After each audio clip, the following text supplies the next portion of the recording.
अभी बड़ा हंगामा चल रहा है ना। और क्या मुस्कान ने नारा बुलंद किया है। नारा तो किया बुलंद, उसने पूरे मिल्लत इस्लामिया के मुंह पे जूते मारे, जूते। समझ रहे हो? ओ हराम खोरो, कान खोल के सुन लो। क्या कौम मुस्लिम के पास पैसे नहीं है कि वो स्कूल और कॉलेज कायम करे? क्या आप मुझे बता सकते हैं नागौर डिस्ट्रिक्ट में मुसलमानों का कोई कॉलेज है?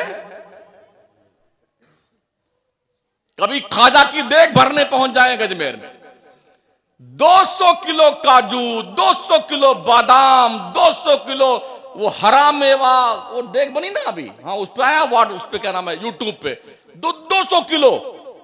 अरे बंद कर दो ये बकवासें। उस कौम की बच्ची ने ये थप्पड़ मारा कौम के उन दौलतमंदों पर, उनके चेहरों पर जूते लगाए हैं। अपने बच्चियों और बहनों की फिक्र करना है तो अपने बच्चियों और बहनों के पढ़ने के लिए कॉलेज बनाइए, कॉलेज यूनिवर्सिटी बनाइए। और सिर्फ इतने का नाम है उस तारीख में, उतने बजे जितने बजे उस बुजुर्ग का इंतकाल हुआ है, उसकी फातिहा लगा दो। इसी का नाम उर्स है। बकिया धंधा है, बिजनेस है, मुजावरों की तोड़ भरना है, इनकी बिल्डिंगें बनाना है। ये पैसे रोक करके, फातिहा के पैसे रोक करके, खुराफात के पैसे रोक करके अपनी कौम की बच्चियों के लिए कॉलेज बनाइए। आप सोच रहे सिर्फ कर्नाटक में ऐसा हुआ है? जयपुर में बच्चियों को इंटरेस्ट नहीं हुआ है। स्कूल से बच्चियों को निकाल दिया गया है, मुसलमान बच्चियों को, जो बच्चियां सर पे हिजाब रख करके आई थी। हमारे मकराने में कुछ स्कूलों में ऐसा हुआ है। लोग खुश हैं। अरे हुकूमत के आदेश के अनुसार कर्नाटक हाई कोर्ट ने सुनवाई तो कर ली है, फैसला महफूज रखा है। जैसे बाबरी मस्जिद का फैसला महफूज रखा था ना, ऐसे भी रखा हुआ है। 3 तलाक का फैसला महफूज रखा था, फिर वो भांडा फोड़ दिया मर्दूदों ने। ऐसे ही फैसला महफूज रखा है ताकि वक्त आने पर यह भांडा फोड़ दिया जाए कि कोई मुस्लिम लड़की कॉलेज में हिजाब लगा के नहीं आ सकती है। उस कानून की पालना करनी पड़ेगी। जो स्कूल का ड्रेस कोड है उस पर चलना पड़ेगा। तो अब ये सोच लीजिए कि आने वाला दिन आपकी कौम के लिए कितना बुरा है, ये सोच लीजिए आप। और मैं उन बदमाशों से, उन लौंडों से, मुस्लिम कौम के उन जवानों से मुखातब हूं जिनकी जवानियों के दिन और रातें गली कूचे में आवारा कुत्तों की तरह गुजरती रहती हैं। बंद कर लो ये बकवास, सुधार लो अपने आप को। अभी वक्त है, वक्त है। वरना सीरिया, लीबिया, इराक, अफगानिस्तान की वो जलती हुई लाशें, डूबते हुए बच्चे, तबाहो बर्बाद होती हुई माओ बहनों की इज्जतो आबरू, ये हिस्ट्री पढ़ लेना। जो कौम आवारा हो जाती है, बेगैरत हो जाती है, बेहया हो जाती है, बेशरम हो जाती है, फिर अल्लाह की लाठी उस कौम पे पड़ती है। शुक्र मनाओ कि किस बुनियाद पर अब तक बचे हुए हो। किस बुनियाद पर?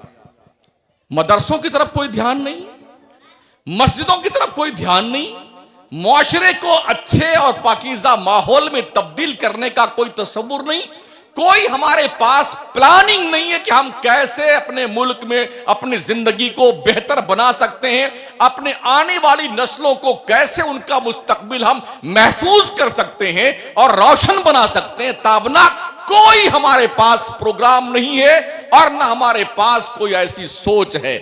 जैसे कीड़े मकोड़े पैदा हो जाते हैं, कहीं इधर पड़े मर गए, कहीं उस गली कूचे मर गए, कहीं उधर जा रहे हैं, आवारागर्दी।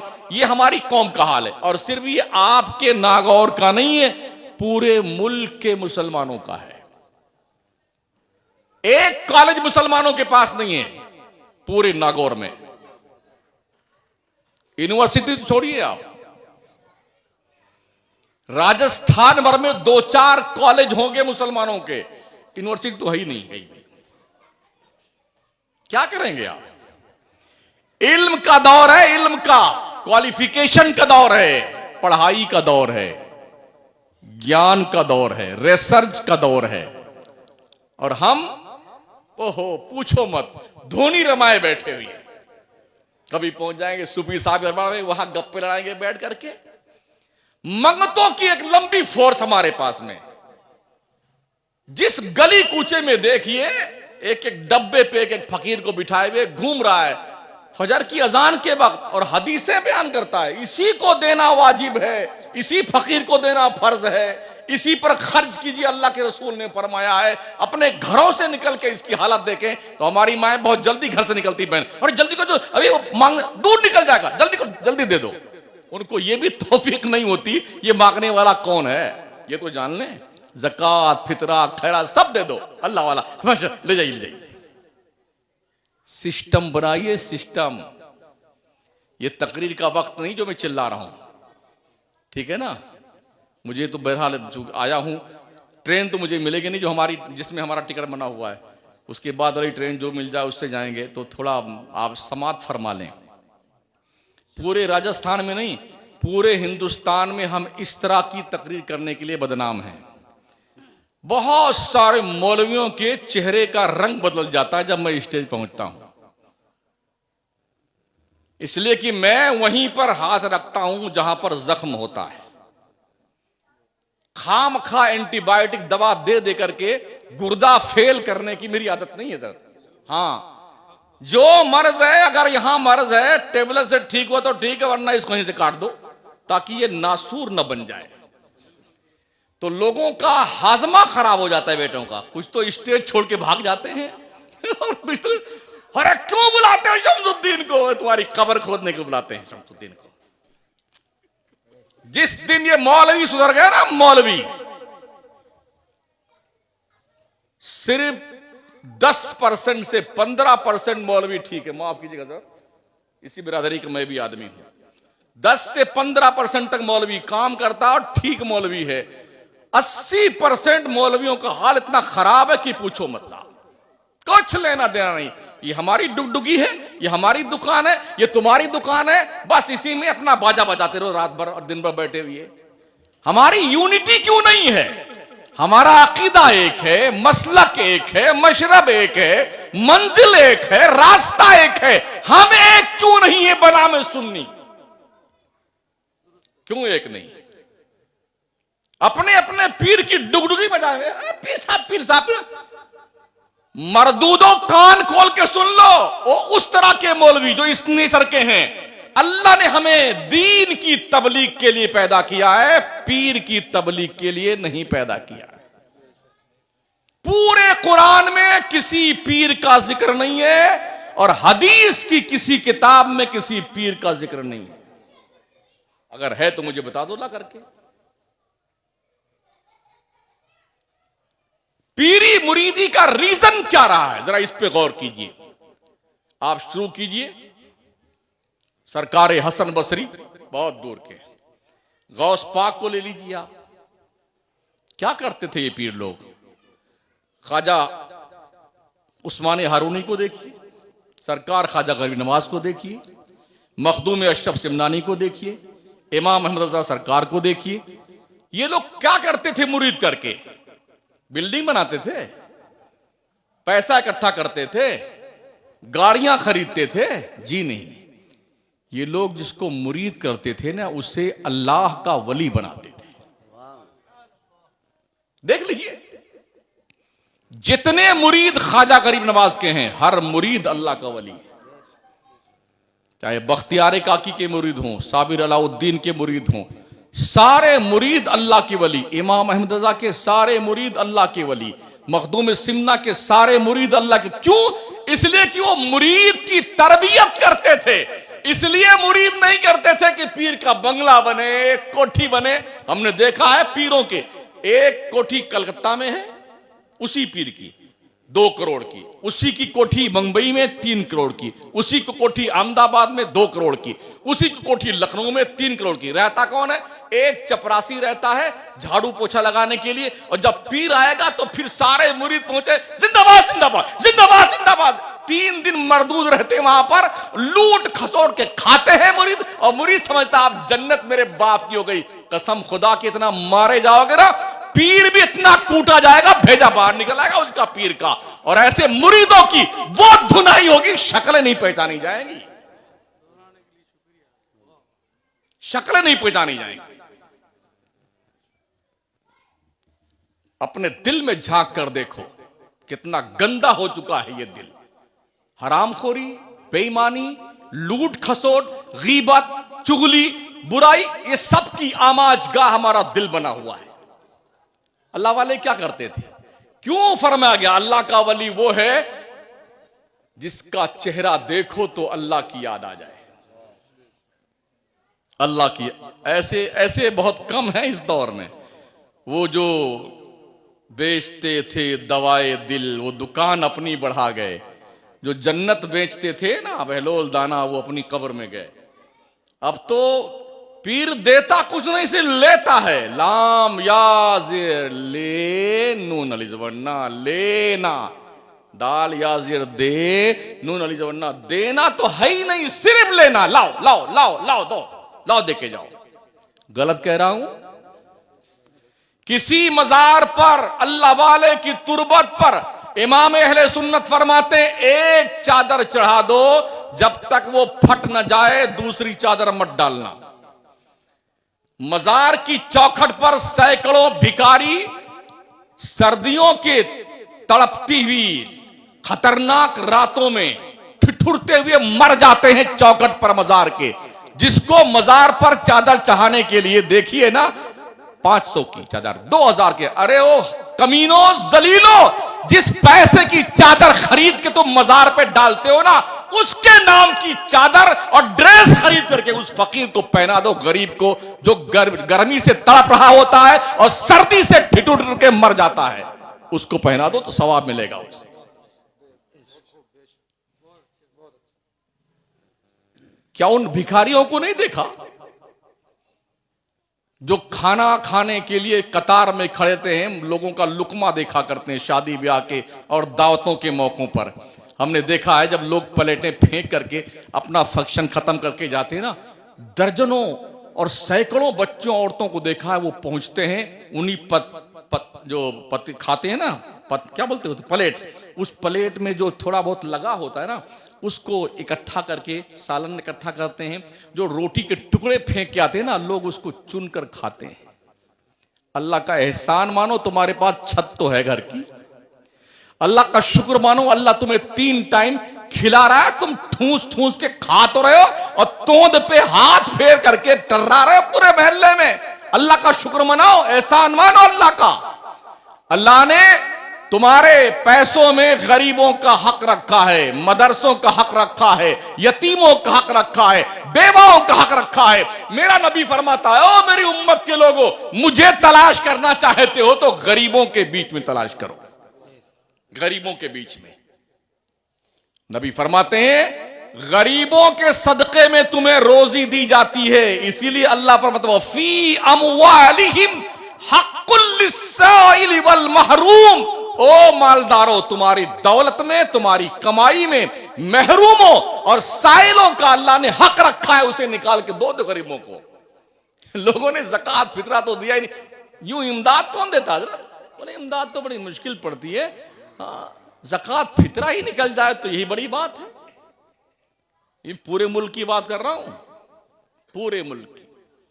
2 साल से पढ़ाई का सत्यानाश, कितनी गुर्बत में मदरसे चल रहे हैं यार। जिस दिन ये मदरसे बंद हो गए ना, न तुम्हारी मैयत को कोई नहलाएगा, न जनाजा पढ़ाएगा, न कलमा पढ़ना आएगा, और ऐसे ही ठूस ठास के लोग तुम्हारी कब्र में आ जाएंगे। ये मदरसों की देन है, मदरसों की। जो बच्चे दीनदार बनते हैं, दीन का इल्म सीखते हैं और वो जानते हैं कि इसका कितना हक बनता है, किसके साथ कैसे पेश आना चाहिए, और माँ बाप के मरते वक्त या किसी के मरने के वक्त यासीन पढ़ करके कैसे दुआएं करनी चाहिए, मर जाने के बाद बख्शी की दुआ कैसे करनी चाहिए, ये तालीम इन मदरसों में दी जाती है, कॉलेज में नहीं। बड़ी ही चतुराई के साथ हिंदुस्तान से अंग्रेज जाते जाते तालीम को 2 हिस्सों में बांट के चला गया कमीना। ये दुनिया की तालीम है, ये दीन की तालीम है। नतीजा ये हुआ जो दीन की तालीम के मरकज बने वो दुनिया से जाहिल रह गए, और जो दुनिया की तालीम के मरकज बने वो दीन से जाहिल रह गए। स्कूलों में पढ़ने वाले लोग, कॉलेज के अंदर पढ़ने वाले लोग जिन्हें दीन का वास्ता नहीं पढ़ाना, डॉक्टर तो बने मगर जाकिर नाइक बन गए, इंजीनियर तो बने मोहम्मद अली बन गए, मिर्जा मोहम्मद, मिर्जा नाम है ना, हाँ मिर्जा, मिर्चा और लॉयर तो बने मगर दीनदार नहीं। उनको पता ही नहीं दीन क्या है, मजहब क्या है। वो खुद ही एतराज करते हैं कि हमारे नबी ने 11 शादियां क्यों की हैं। अबे सूरदास पढ़ता तब तो मालूम पड़ता क्यों की हैं। वो एतराज करता, मुसलमान एज ए मुस्लिम एतराज। एक वो तारिक मेहता नहीं, क्या नाम उसका, तारिक फतेह, हाँ तारिक जलील एक है दिल्ली में, वो बीजेपी की नाजायज औलाद। वो मरदूद रोज खुराफात हरामखोर करता रहता, जलील कुत्ता भौंकता रहता। और ऐसे दलाल मौलवी बुलाए जाते हैं 5,000 रुपए, जिनको कुछ बोलना ही नहीं आता है। वो चीखता चिल्लाता रहता, तो लोग क्या समझते हैं, बिल्कुल सही करा, बिल्कुल सही करा, मुसलमानों के सब कानून गलत सलत हैं, और पैगंबर इस्लाम ने शादियां 11 की, उन्हें नहीं करनी चाहिए। बेटे तेरी सीता की शादी 6 साल में हुई थी। जब राम के साथ शादी हुई ना, 6 साल की उम्र थी सीता की। ये बेटे बड़ा जल्दी स्कूल और कॉलेज के जितने भी पढ़े, अरे यार अम्मा आयशा की उम्र 9 साल की थी, हुजूर की उम्र तो 50 साल के ऊपर थी, कैसे शादी कर ली। ये कीड़े पैदा करते हैं हमारे देश के वो प्रोफेसर्स, लेक्चरर्स जो नॉन मुस्लिम कम्युनिटी के हैं। वो हमसे ज्यादा कुरान पढ़ते हैं, हमसे ज्यादा रिसर्च करते हैं दीन के मसाइल पर, और वो ये कीड़े ढूंढ करके पैदा करते हैं, नहीं पैदा करते हैं, ताकि उन सेकुलर मुसलमानों के दिमाग में इन कीड़ों को छोड़ दिया जाए। ये कूदते रहे, फुदकते रहे बेटे मेंढक की तरह। वही हो रहा है मदरसे में जो पढ़ने वाले बच्चे, इन्हें दुनिया का पता नहीं दुनिया में क्या हो रहा है, इल्ला माशाअल्लाह। बस हाफिज जी बन गए, मौलाना साहब बन गए, कारी साहब बन गए। सुना था कि एक हाफिज इतने लोगों की बख्शी कर, माशाअल्लाह, तो जन्नत की टिकट कन्फर्म होने वाली। हाँ, हश्र के मैदान में अब्बा अम्मा के सर पे, हाफिज के अब्बा के सर पे, अम्मा के सर पे जन्नत का ताज रखा। बिल्कुल सब ठीक अपनी जगह पर। इस दुनिया में भी जिंदा है ना, यहां जीने का सलीका होना चाहिए। एक दौर था जब मदरसे में पढ़ने वाला मुदर्रिस मौलाना भी होता था और चीफ जस्टिस भी होता था, आलिम भी होता था और डॉक्टर भी होता था, आलिम भी होता था, लॉयर भी होता था, आलिम भी होता था, इंजीनियर भी होता था। लेकिन जब से अंग्रेजों ने इसे बांट दिया ना, तो कहा मुसलमान को तबाह कैसे करना, उसका तरीका यह है, पसमादा कौम है, पैसे से कम इस कौम के पास में हाई फाई तालीम हासिल कर नहीं सकते, और मदरसे में इनको डाल दो तो ये चटाई पिटाई बैठ करके अपना जिंदगी गुजार लेंगे। वरना मदरसा करतबा की मस्जिद में चलने वाले मदरसा में पढ़ने के लिए, जब पहला मदरसा सबसे बड़ी यूनिवर्सिटी करतबा मस्जिद में खोली गई थी ना, जब पूरा यूरोप गली कुचे में कुत्ता और बिल्ली की तरह मारा फिरता, सब गूंगे बहरे अंधे थे शिक्षा के नाम पर, तब इस्लाम के सपूतों ने वो इस्लाम के कानून के, इल्म के, फजल के, बुजुर्गी के और आफाकी उलूम के जो उन्होंने बेहतरीन ऑप्शंस पेश किए थे, उसको देख करके यूरोप का अंग्रेज, ईसाई, यहूदी करतबा के मदरसे में एडमिशन करवाने के लिए लाइन में खड़ा रहता था। महीनों खड़ा रहने के बाद जब कभी नंबर आता था ना, तो इस बात पर यूरोप में खुशी मनाई जाती थी कि मेरे बच्चे को मदरसे में एडमिशन मिल गया है। और आज मदरसे में कौन पढ़ने आता है? सूफिया हमीदिया के सदर मुदर्रिस साहब माशाल्लाह तशरीफ फरमाए पीछे, और सारे हमारे उलमा पढ़, इनसे पूछिए ना, गरीब एकदम कमजोर, घर में पैसा वैसा कुछ नहीं, मौलाना साहब इस बच्चे को यही डाल दीजिए, आप कहीं नहीं चला ये माल, आप तो कुछ चला दीजिए इसे।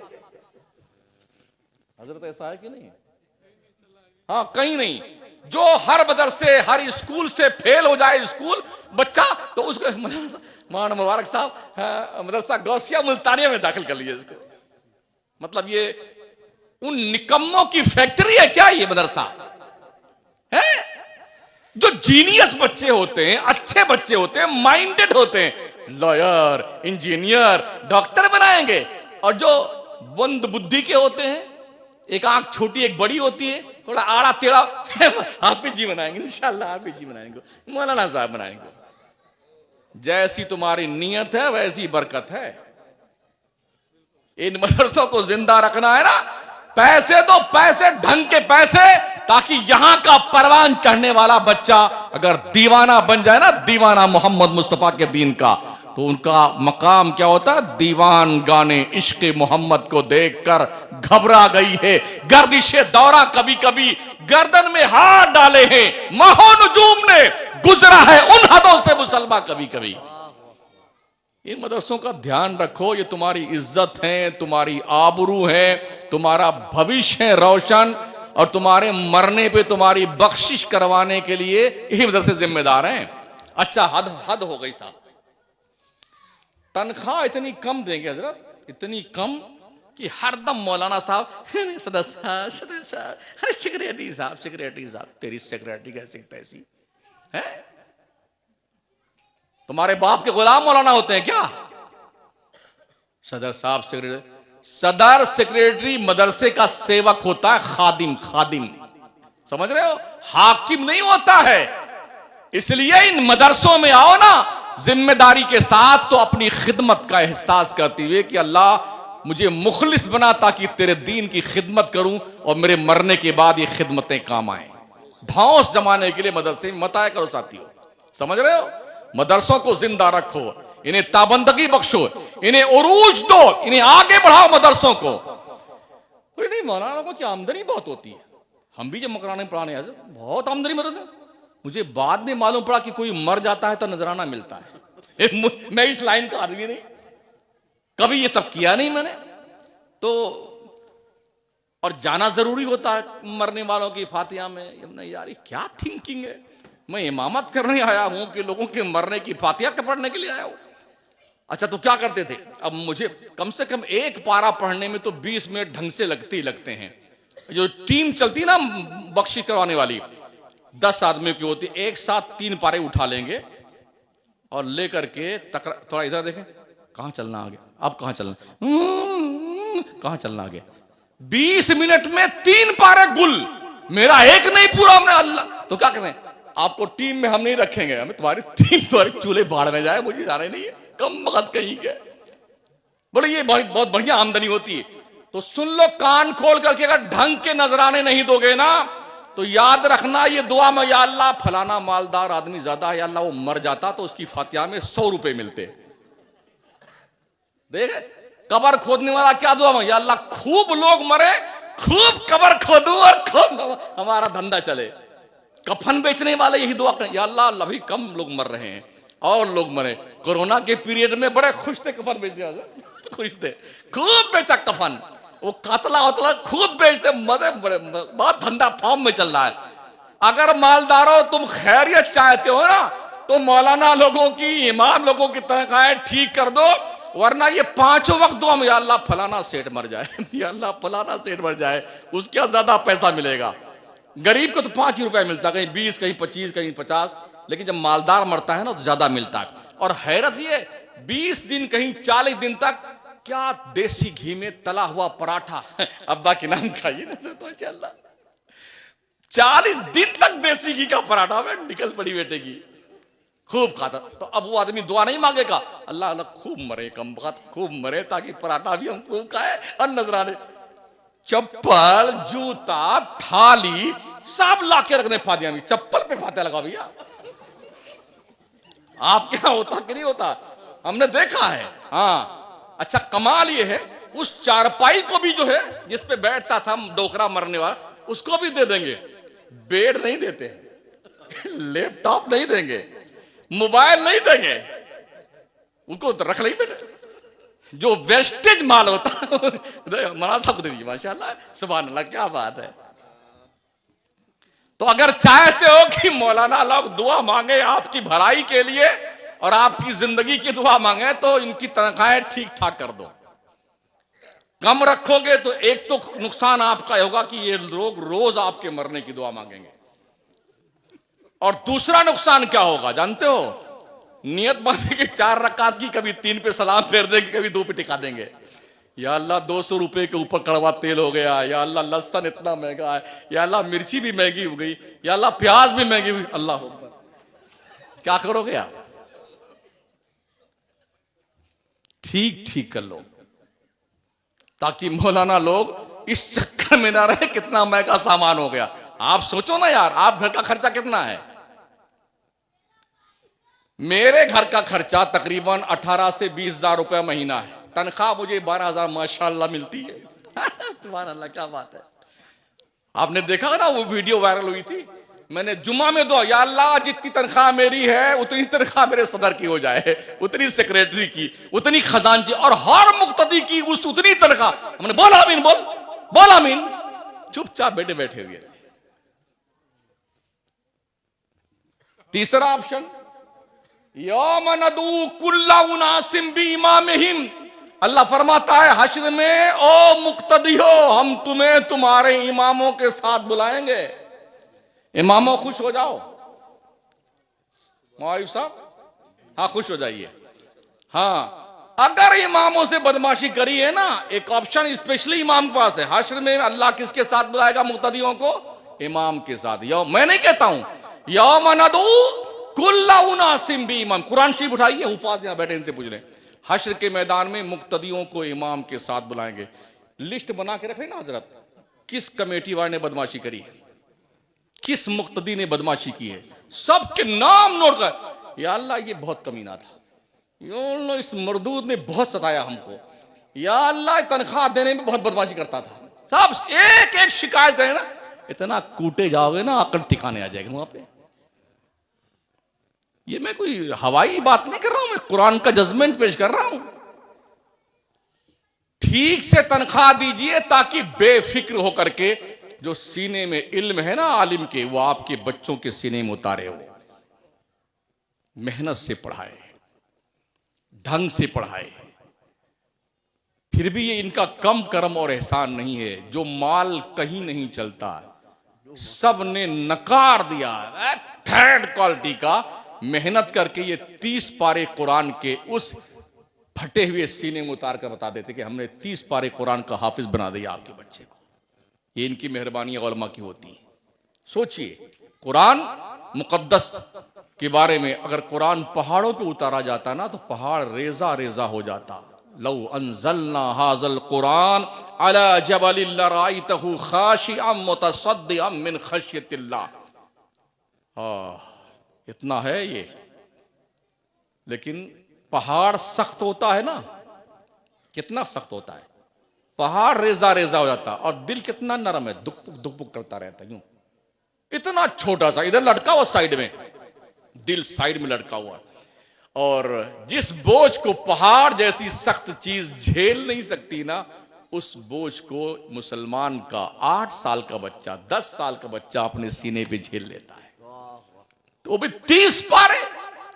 हमने हमारे हिंदुस्तान में अभी पिछले साल देखा मैंने, उत्तर प्रदेश के सिद्धार्थनगर जिला में एक बच्चे ने 8 महीने में 30 पारे हिफ्ज किए। 8 महीने में, ये रिकॉर्ड है। कोई साल भर में, कोई 1.25 साल में, कोई 8 महीने में। इमाम अहले सुन्नत ने तो 1 महीने में हिफ्ज किया था पूरा कुरान। गौस पाक तो मां के पेट से 18 पारा हाफिज बन के पैदा हुए थे। बख्तियार काकी 14 पारा हाफिज बन के पैदा हुए थे। कैसे ये मुमकिन होता है? माएँ नमाजी हों, माएँ परहेजगार हों, माएँ अच्छी हों, कनीज़े फातिमा हों, तो फिर बेटे हुसैन इब्न अली ही बनते हैं ना, मोइनुद्दीन अजमेरी बनते हैं ना। सही मोइनुद्दीन अजमेरी, गुलामे मोइनुद्दीन तो हो सकते हैं ना यार। हमीदुद्दीन ना सही, गुलामे हमीदुद्दीन तो हो सकते हैं। ये एहसास और जिम्मेदारी महसूस करने की जरूरत हर माँ को है, हर बाप को है, हर भाई को है, हर बच्चे को है, ताकि हमारा मुआशरा क्लीन बने। ये कड़वी दवाएं मैंने इसलिए पिलाई हैं ताकि आपका इलाज ठीक से हो जाए। मेरी ट्रेन तशरीफ ले गई माशाल्लाह, और अब मैं भी मतलब तशरीफ ले जाने की तैयारी कर रहा हूँ। वरना लोग कहेंगे ये पथरीला मौलाना जब आता है तो पत्थर वाली तकरीर करता है। समझ जाइए, सुधर जाइए। आपसे रिक्वेस्ट है, गुजारिश है, बड़ा हाल बुरा है मुल्की पैमाने पे, आलमी पैमाने पे। पूरी दुनिया में मुसलमान परेशान है, पूरी दुनिया में। अभी हिजाब का मसला था ना, अब खतने का मसला आएगा। ये उठाएंगे लोग कि जब तक बच्चा बालिग ना हो जाए 18 या 21 साल का, तब तक उसका खतना करना अमान्य है। जी, ये आएगा, देख लेना, लिख लीजिए। अवैध है। स्वेच्छा से कोई खतना करवाना चाहता है तो जब तक बालिग ना हो जाए उसका खतना नहीं होगा। ये आएगा। उसके बाद टोपी, टोपी आप नहीं लगा सकते हैं, दाढ़ी आप नहीं रख सकते हैं। मुसलमान नहीं रखता है ना, इसलिए लोगों ने अभी वहां कोर्ट ने फैसला भी दिया ना, वहां अखबार में आता भी है जी, अगर जरूरी होता हिजाब मुसलमानों के नजदीक, मुसलमान लड़कियां हिजाब पहनती, और बिल्कुल उनका एतराज सही है, हक बजानिब है। आप देखिए पंजाबियों को देखिए, पगड़ी, दाढ़ी, दाढ़ी नहीं दाढ़ा, मोछ, दाढ़ी, सर पे सारे बाल जटाधारी बनकर पकड़ियां है। अगर 7-8 भी होते ना ट्रेन में तो उनकी एक अलग शनाख्त होती है, और हम 50-100 होते ट्रेन में, किसी की दाढ़ी का पता नहीं, किसी की टोपी का पता नहीं, उस बीच में हम कहीं पड़ गए, कुर्ता जुब्बा, बाहर से ही मुसलमान दिखते हैं, दाढ़ी भी मार चल, तो लोग हम ही कहते हैं कि अकेला ही है ये मुसलमान अकेला, इसकी मॉब लिंचिंग कर दो। और वो मरदूद जो दड़मुंडे चुपचाप बैठे, चुप, बोलते नहीं बेटे। अगर 10 मुसलमान दाढ़ी रख करके किसी ट्रेन में इकट्ठा हो ना, तो इनकी नानी याद आ जाएंगे, इनकी रूह कांपे, इनकी नस्लें याद रखें। मगर चूंकि लोग दाढ़ी रखते नहीं ना, तो ये सब दाढ़ी रखना या तो मौलाना लोगों का काम है, या हाफिज जी लोगों का काम है, और इमाम लोगों का काम है, या जो बुढ़ा जाए ना एकदम। अच्छा, बहुत सारे बूढ़े बंदर का मुंह हो गया कम वक्तों का, अब भी दाढ़ी नहीं रखते हैं।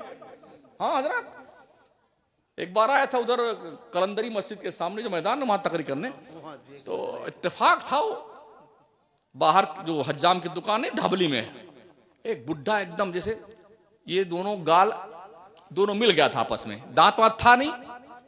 मैं नमाज पढ़ के निकला तो वो जो था ना, मतलब बनाने वाला, अब वो मेहनत कर रहा कैसे छीलें इसको, तो वो गुब्बारा फुलाइए, तो मुंह में हवा ऐसा हवा बढ़ता ना तब छीलता। आज जब भी पिचक जाता था तो टेक लगाइए, तो जबान से बेटा टेक लगाता था। सठिया गया हो तुम, अब भी कोई दुनिया देखनी बाकी है क्या?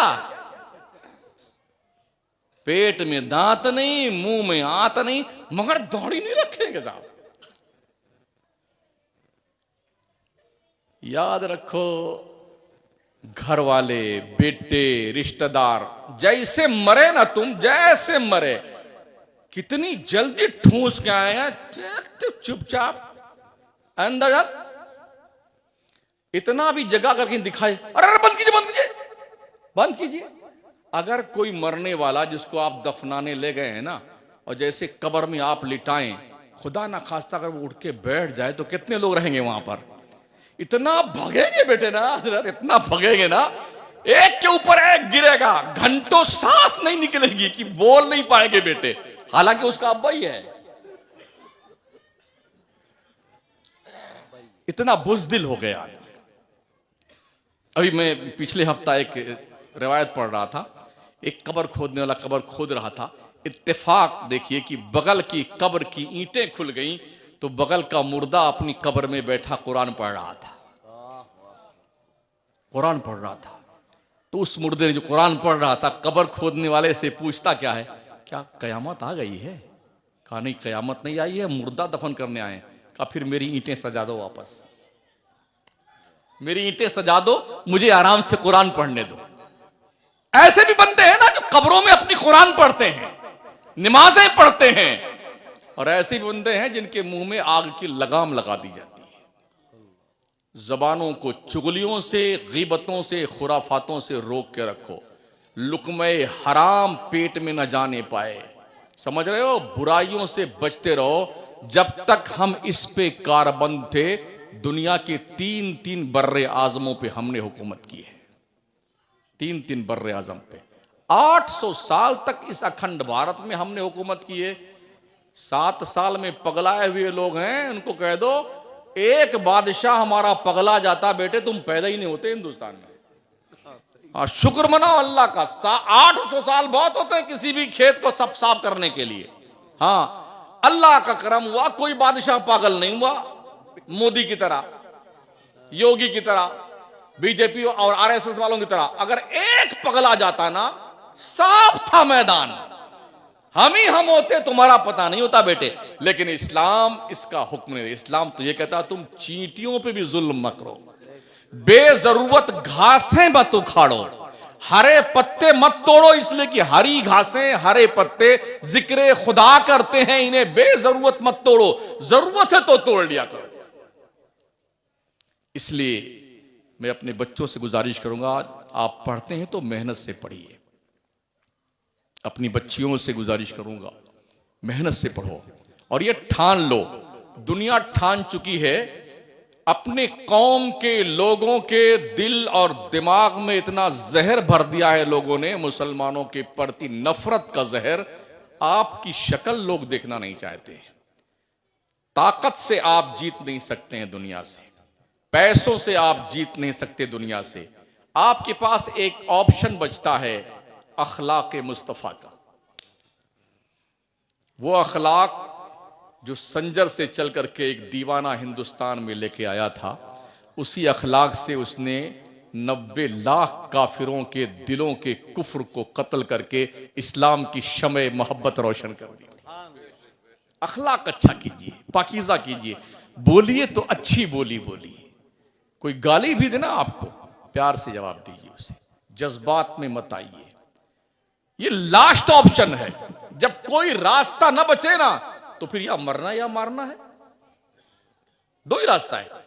जहां तक मुमकिन हो रास्ता बेहतरीन यह है कि अखलाक से लोगों का दिल संवारा जाए। नबी फरमाते हैं मफहूम हदीस, जिसको अपना बनाना चाहते हो उस पर एहसान करो, उपकार कीजिए, एहसान कीजिए लोगों पर। एहसान करेंगे तो एहसान के नीचे आदमी दबेगा, अब जो आप बात कहेंगे उससे लोग मानेंगे। यही एक पाकीज़ा तरीका है। और बस हम सब मरने के बहुत करीब हैं। जितनी उम्र बीत गई वो तो गई काम से, है ना। जितनी बाकी बची है उसे खैरियत से संभाल लीजिए। अब तक अगर ठीक ठाक नहीं काम किया है तो अब ठीक ठाक कर लीजिए। एक रविश बनाइए, मदरसों को जिंदगी देने की रविश, बच्चों को ढंग से पढ़ाने की रविश। और लाइब्रेरी रखिए, स्कूलों की भी किताबें हों, मदरसों की किताबें हों, अच्छी लाइब्रेरी, हर महल्ले में एक लाइब्रेरी हो, या कम से कम शहर में एक ऐसी बड़ी लाइब्रेरी हो। बड़ा कमरा बनाइए, खरीद कर सामूहिक तो लीजिए, वहाँ हमारे मुस्लिम बच्चे कॉलेज के, यूनिवर्सिटी के, मदरसों के बैठ करके इस किताबें पढ़ें दुनिया की, ताकि उन्हें इल्म आए। हमारे यहाँ कुछ नहीं है। हमने देखा बड़े बड़े शहरों में जाटावास अलग है, पता नहीं कौन सा वास अलग है, कौन सा आवास अलग है। जयपुर में देखा, अजमेर में देखा, जोधपुर में देखा, हर कौम ने अपने कौम के छात्रों के लिए बिल्डिंगें बनाई हैं रहने के लिए। यहां रह के बच्चे पढ़ेंगे। आपके पास क्या है आपके पास कुछ नहीं है। ऐसा कोई इंतजाम हमारे और पास नहीं है दोस्तों। तो कोशिश कीजिए, जब तक मरे नहीं तब तक कोशिश कीजिए कि अब जो बच्चे हम बना सकते हैं, संवार सकते हैं, उन बच्चों को अच्छा डायरेक्शन दीजिए, अपनी तरफ से डोनेशन दीजिए, पैसा दीजिए, किताबें दीजिए पढ़ने के लिए, ताकि दुआ ना भी कोई करे ना तो इस काम के करने के बदले में आप बख्श दिए जाएं। बस एक चंद गुजारिशात थी, थोड़ी खट्टी, थोड़ी मीठी, तो बहुत कड़वी लाल मिर्ची वाली, इसको साथ में मिला करके और कचुमर बना करके माशाल्लाह थोड़ा शक्कर वक्कर मिला लीजिए और इसको खा जाइएगा ना, इंशाल्लाह फ़ायदा करेगी। मैं मुबारकबाद पेश करूंगा ये मदरसा गौसिया मुल्तानिया के असातिज़ा को, जिन्होंने काफ़ी अच्छी मेहनत की है बच्चों पर, बच्चियों पे। और ऐसी मेहनत जैसे ये मदरसीन करते हैं, आप भी अपने घरों में बच्चों पे कीजिए, ताकि आपके बच्चे ठीक हो जाएं, अच्छे हो जाएं।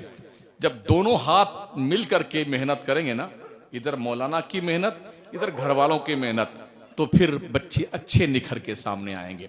सारा बोझ इन पे मत डाल दीजिए, आप ही जानो मौलाना, हम तो आजाद हैं मदर पिता, काम नहीं बनेगा। ये भी मेहनत करे, आप भी मेहनत कीजिए। हर बड़ा बूढ़ा अपने महल्ले के बच्चों और बच्चियों पे नजर रखे कि बच्चे कहां कहां जाते हैं। जहां गलती देखो बच्चों को डांट करके भगा दिया करो। जरूरत पड़े तो मुआशरे में ऐसी सोसाइटियां हो, 2-4 थप्पड़ चमाट कसे कम गजा सीधे से। ये कब मुमकिन होगा? ऐसा था पहले, हमारे बचपन में था, हमने देखा है। हमारे नाना का गांव जो है ना, उसमें आधे हिंदू आधे मुसलमान। कोई भी हिंदू मुसलमान किसी बच्चे को बदमाशी करता है बहुत पीटता था, और बच्चा घर पे शिकायत करने आता, घर पे और 2 थप्पड़ लगते थे। तुमने गलती की होगी जब ही मारा गया होगा। आज वो हालात नहीं है। आज आप अपने पड़ोसी के बच्चे को मार के देखिए तो होम मिनिस्टर, कलेक्टर सब आएंगे, तेरे बाप का खाता है मेरा बेटा। अरे बाप का तो नहीं खाता है, लेकिन तेरे बाप को खा जाएगा ये। सुधार करो साथियों, ये दर्द दिल है जो मैंने आपके सामने पेश किया है। कता नजर इस बात से मुझे कोई नजराने का लालच नहीं होता है, समझ रहे हैं? बिल्कुल नहीं। कोई किराया दे तो सुभान अल्लाह, ना दे तो सुभान अल्लाह।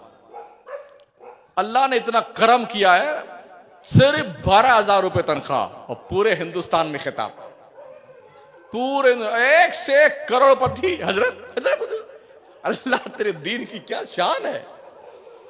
जो बेटे मर्सरीज कारों से उतरते नहीं, वो हजरत। इसमें मेरा कोई कमाल नहीं, उस दीन मुस्तफा की खिदमत का कमाल है। कहीं 50,000 रुपए नजराना मिल जाते हैं और कहीं किराया नहीं मिलता है, बराबर हो जाता है। अपनी सेहत पर कोई फर्क नहीं पड़ता।